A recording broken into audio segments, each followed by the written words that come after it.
Of all the goods carried by the Skarloey Railway, gunpowder is among the most important. The workmen at the mines and quarries use it for blasting. This, in turn, provides plenty of slate for the little engines to deliver. Gunpowder and explosives are transported in special wagons that must be handled delicately. To avoid front or rear end collisions, the wagons are shunted in the middle of the train. All the engines understood the importance of this, except Duncan. Pointless rubbish, he grumbled as he pushed the wagons into their proper place. It's hardly pointless, remarked Rusty. You know they're handled this way for a reason. Trucks are trucks, retorted Duncan. They're all rotten, no matter where you put them on the train. I don't fancy those kinds of fireworks, Duncan, and I don't think you'd like them either. Duncan liked Rusty, but still wouldn't listen. Pa, he sniffed. It doesn't matter where you put them. I've not had any trouble before, and I won't start now. He's bound for some kind of trouble, sighed Rusty as Duncan trundled away. He was too. The slate trucks had overheard everything. They had great respect for the gunpowder wagons, and were on their best behavior whenever coupled to them. Duncan's nonchalance bothered them. They didn't fancy getting blown up. We'll teach him a lesson. They giggled and began conspiring.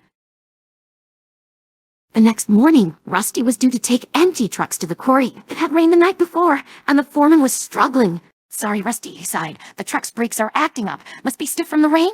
Duncan's due up after you. We'll get these fixed and send them up with him. Rusty didn't know, of course, that the trucks were being deliberately difficult. He set off up the line with the workman's train, none the wiser. When Duncan arrived, he could hardly believe his eyes. We're taking all that. Yes, said the driver, and the gunpowder wagons too. I won't waste time rearranging the train for those silly wagons, he grumbled. Very well, said the driver. They can stay behind us, but be careful. As Duncan shunted the wagons, the trucks began to sing. Hear him clatter, hear him clang. Duncan's going out with a bang. Duncan scoffed, but secretly he was a little worried. The trucks continued laughing and singing as they rattled up the line. Every so often, they'd give a little bump. Duncan grew more and more nervous as he felt the wagons bang into him.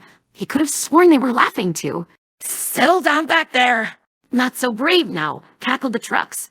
Beyond the top station, the line to the quarry was ragged. The rails needed replacing as they led to rough riding. As Duncan passed the station, the trucks surged forwards. On. They giggled. Duncan tried to stop, but his wheel slipped on the damp rails. Suddenly, with a clatter, he and the gunpowder wagons bumped and bounced off the rails. All at once, the train came to a halt. Ooh, Duncan cried, shooting his eyes. Help! I don't want to go up in smoke. He braced for impact, but nothing happened. Duncan cracked open his eyes, relieved to find he wasn't in pieces. But why didn't the wagons explode? They're empty, you silly engine, chuckled the driver. Do you think I'd have let you pull them this way if they were loaded? The trucks erupted with laughter, while Duncan blushed. Rusty quickly brought men down from the quarry, and Duncan was levered back onto the rails. When all was ready, Rusty helped him up the line. I suppose you'll take better care, Rusty observed, now that you've learned what trucks can do. Still think it's all pointless rubbish? Duncan said nothing. He didn't need to reply. Rusty knew he'd been humbled by his endeavor.